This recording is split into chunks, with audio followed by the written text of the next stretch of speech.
In a frozen world where giants and humans have fought for generations, two broken souls meet. Noah, a human branded as a war criminal, and Korra, a giant exiled from her clan, are forced to survive together in harsh ice and snow. Both carry deep pain and guilt from a terrible war that cost many lives, and both are hunted by their own people. Their story is about hate and sorrow, but also about hope, the hope that even enemies can find a way to trust each other and change the cycle of violence. The cold land around them is unforgiving, and the choices they make will decide not just their own lives, but the future of both giants and humans. The cold wind howled across the empty ice fields. Snow fell in thick curtains, hiding the distant cliffs and the black sky above. Noaharu's bare feet sank into the frozen ground. Every step burned, the ice biting through his thin woolens. The brand on his forehead stung like fresh fire, a cruel reminder of what he had done and what had been done to him. He could still feel the hot iron pressing into his skin, hear the crackle of burning flesh. The memory was a wound that never healed. The name the warden had spoken through the thick glass, Moharu, hung in his ears like a curse. It meant war criminal. The butcher of the night of first snow. Noah's hands clenched tightly around a small gray stone. It was smooth, worn by rivers long gone, but stained with red. Tom's blood. His brother's. The stone was a piece of the past he could still hold on to, a small comfort in a world full of death. Behind him, the walls of the bastion rose high and dark. The place that had once been home was now a prison. The cold wind pushed him forward, driving him away from everything he had ever known. Far from the bastion, deep in the ice caves, Korra moved with quiet strength. Her hands, large and sure even for a giant, worked the hard ice with care. She carved a figure from a block of crystal-clear blue, the shape of her youngest sister. Small, proud, strong even in ice. 2 months had passed since her exile. 2 months since her father had opened her face with claws, marking her as weak and worthless. The scar throbbed deep beneath her skin, a constant pain. The storms were coming, fierce and unrelenting in the deep winter. She hunted alone, surviving on pine bark and frozen game. But the wind carried a strange sound this day, a stumble through the snow, ragged and desperate. Korra raised her spear, heart pounding. She expected hunters from her clan, but what she found was a human, young and broken, skin bare to the cold. His forehead bore the brand she knew too well. War criminal. She could smell the blood and frost on him. His breath was ragged, madness and pain twisting his blue eyes. She moved like a storm, fierce and fast, spear aimed to kill. But the human was quick, smarter than most. He dodged, struck with sharp pieces of ice, fighting with everything he had left. Their battle was a dance of survival, strength against speed, rage against will. The river beneath them groaned under the ice, a silent threat. Noah twisted, sliding between her legs, cutting her with a shard of stone. She roared, spinning faster than seemed possible, striking him hard with the spear. Cold water broke their fall when the ice cracked beneath them. The river pulled them down into darkness and freezing teeth. They fought to the surface, gasping, clawing for life. On the ice shelf above, both lay spent and dying. Neither friend nor enemy, they shared the cold and pain. Something passed between them, a fragile acknowledgement that neither would survive alone. The cave was warm with the earth's blood beneath the frozen world. They moved inside, careful and watchful. For days, they survived on pine bark and frozen game, sharing fire and silence. The giant watched Noah carve new arrowheads, his hands shaking from hunger and cold. He watched her shape small wooden figures, memories of those they had lost. Their pasts were dark, heavy with death and betrayal. But here, in the deep cave, they found a strange peace. Hungry and weak, they prepared for what was to come. Outside, the world was waiting with its storms, its hunters, and its war. But inside the cave, 2 broken souls had begun to heal. The cave was quiet except for the crackle of the small fire. The warm light danced on the walls, casting strange shapes in the darkness. Noah and Korra sat on opposite sides, each lost in their own thoughts. The cold still clung to their bones, but the fire kept the worst of it away for a little while. Noah traced the worn pages of Tom's notebook, filled with sketches of giant petroglyphs and strange symbols. His brother had loved to study the old stories carved in stone. Tom had said they showed more than just pictures, they told of history, hope, and dreams. Korra watched him carefully. She had never met a human like Noah. He was quiet and strong in a different way. The pain in his eyes was familiar, like her own. She reached for a small carving, a tiny figure of her sister, still rough but full of pride. "My sister used to sing," she said softly, her voice rough but steady. Even the warriors would stop to listen. She was weak, they said. Too small to fight. But her voice made them remember. Noah smiled faintly. Tom was like that too. Always sketching, dreaming. I think he wanted to show the world there was beauty here, even in ice and death. They shared a long silence. Outside, the wind howled against the cave's mouth, a reminder of the frozen world waiting for them. Days passed slowly. They hunted together when they could, Korah's strength and Noah's eyes working in harmony. They learned each other's rhythms, watching, waiting, trusting. But trust was fragile. Both carried the weight of their pasts like chains. Noah's brand was a mark of shame. Korah's scar was a sign of exile. Their clans wanted them dead, or worse, broken. One evening, as the fire sputtered low, a strange sound reached them from outside. Footsteps on the snow, careful and steady. The Wendigos. They were humans twisted by hunger and madness, driven to desperate acts in the cold. 6 of them, armed with makeshift weapons and wild eyes, moved to strike. Korah was the first to see them. She stood tall, spear in hand, muscles coiled like a spring. The Wendigos charged, but she met them with fierce strength, crushing bones and breaking throats. Noah fought beside her, spear flashing in the cold light. Together, they were a force no one expected. The battle was brutal but brief. When the last Wendigo fell, the snow around them was stained with blood. They worked quickly, dragging bodies away from camp to keep other predators from finding them. Korah's thigh burned where a quarrel had pierced her, but she didn't complain. Noah treated the wound with steady hands, wrapping moss and cloth with practiced care. For the first time, they shared more than survival. They shared pain and healing. Later that night, they sat close to the fire, the distance between them smaller than before. Words came slowly, stories of loss and hope spilling into the quiet. Noah spoke of Tom, the brother he had lost, the laughter they shared before the war turned everything to ash. Korah told of her sister, the exile, the night her father cast her out. Their voices carried through the cave, soft and raw, weaving a fragile bond. The storm came without warning. The sky darkened, and the wind rose to a terrible roar. Ice whipped around them like sharp knives, freezing the breath in their lungs. They found shelter under a rocky overhang, pressed close together against the cold. Korah's warmth held Noah like a shield, her body a refuge from the frozen world. In the howling storm, 2 enemies became something more, 2 survivors fighting the cold and fear together. When the storm passed, they parted without words but with something unspoken between them. The line between enemy and ally was blurring. But danger was never far. The hunters from their clans were tracking them, relentless and merciless. The tracks in the snow told a clear story. They were coming. Morning came with cold clarity. The sky was a pale gray, stretching endlessly over the frozen land.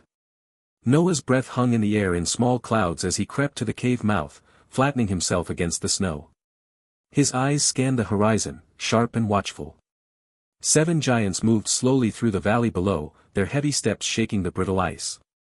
Their leader was unmistakable, Jorg the Scarred, a giant known for his fierce anger and deep wounds. Half of his face was twisted by burns, a cruel reminder of the battles he had fought and lost. Korah stood behind Noah, her spear ready, muscles tense like a coiled spring. The air between them was thick with unspoken fear and determination. This was the moment they had both feared, the reckoning. Jorg's voice carried across the ice when he called out, "Korah, my daughter. You live." She answered, steady and strong, "I live." His eyes burned as they moved to Noah. "Butcher," he said, the word like a blade. "I tracked you across the barrens. Past blizzards and humans who would have killed you on sight. Do you know why?" Noah looked into the giant's fiery eyes, his own burning with pain and regret. "Because I carry the weight of what I did," he said quietly.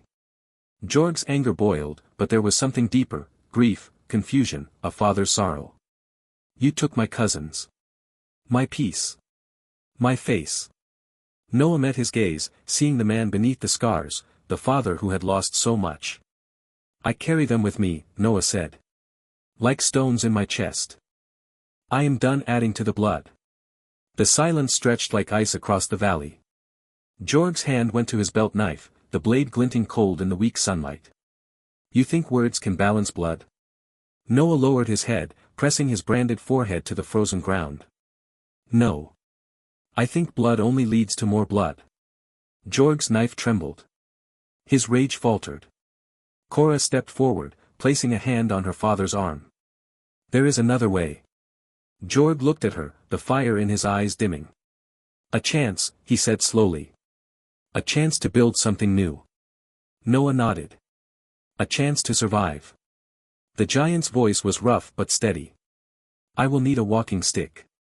This knee won't hold me forever. Cora smiled softly. I will carve you one. Jorg turned to Noah. You will be my strength when I cannot stand. The frozen land held its breath as enemies became something new, broken souls bound by loss and hope. Months passed. The valley grew with life and work. Giants and humans built homes side by side, hunting together, sharing stories by firelight. Trust was hard, but hunger and cold had a way of changing hearts. Noah stood on a ridge, watching patrols return, giants and humans moving as one. Cora joined him, towering even in quiet moments. How is your father? Noah asked. Complaining, she said with a rare laugh. About everything. They sat in silence, the sun setting behind the steam vents, painting the sky with fire. But peace was fragile. New faces arrived, some ready to fight old wars. A council meeting was called, tension thick in the warm lodge. Cora spoke carefully, there is something you both need to know. Noah and Jorg waited. Cora's voice dropped. I am with child. The room froze. Questions hung heavy. How could it be? What would it mean? Jorg looked at Noah. Is this true? Noah nodded, uncertain but certain. The child they carried was a symbol of everything they hoped for and feared. A bridge between two worlds. Jorg smiled, a slow, tired smile. Then we will need to protect it. The months that followed were filled with hard work and careful hope. The small settlement grew slowly in the valley of steam vents, where warmth rose from cracks in the earth and kept the cold at bay. Giants and humans lived side by side, learning to trust each other despite the shadows of their past. Noah watched the community with a mixture of pride and worry. The brand on his forehead had faded to a pale scar, a quiet reminder of the man he had been, and the man he hoped to become. Cora was strong, her scarred face softening with each day, her hands busy with carvings that told their shared story. Their child, a secret and a promise, grew inside Cora, a living symbol of new beginnings. But old wounds ran deep. Not all the clans accepted this fragile peace. Whispers of betrayal and abomination spread like wildfire. Some giants and humans saw their union as an insult, a weakness to be destroyed. One night, as the settlement rested beneath a blanket of stars, a warning came. Scouts reported a growing force moving toward the valley, a gathering of those who rejected the new way. Jorg the Scarred stood beside Noah and Cora, his good eye hard and clear. They want to end what we have built. Cora nodded, her grip tightening on her spear. We must be ready. The council gathered in the lodge, faces lit by firelight and worry. Plans were made, defenses set, alliances tested. Noah and Cora prepared for battle, knowing the cost of failure was the death of hope itself. The attack came at dawn, a brutal storm of warriors crashing through the valley. Giants and humans fought side by side, their combined strength a force the enemy had not expected. Noah moved like a shadow, spear flashing, dodging death again and again. Cora's war cries rose above the chaos, rallying the defenders. But the enemy was fierce and many. The battle stretched through the day, blood staining snow and stone. At the darkest hour, when all seemed lost, a cry went up from the ridge. Reinforcements, those tired of endless war, came running, giants and humans united.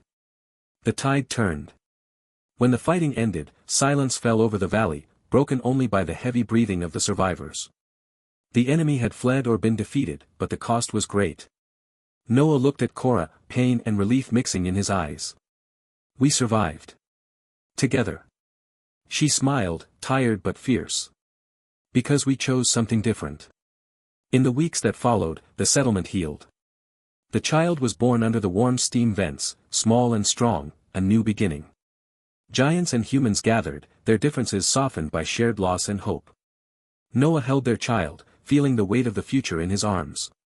Korah stood beside him, her scarred face shining with quiet joy. The old wars would not be forgotten, but here, in the valley of steam and snow, a new story had begun.